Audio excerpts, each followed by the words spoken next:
On the 11th of August 2021, two trains collided head-on at Deaton Junction, Huddersfield. 14 people lost their lives as a result of the crash.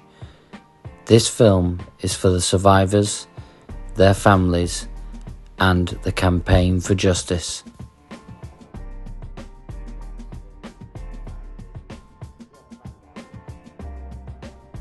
It was 56.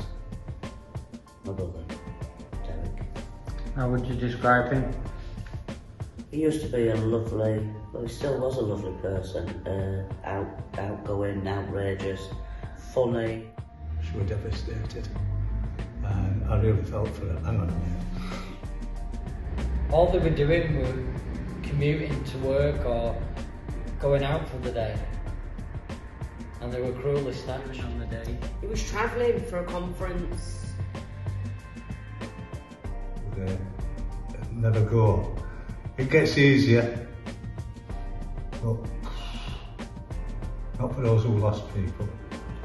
But he was still my big brother. So we had that bond. Yes, we need justice. Because I want the British government to know that we are onto you.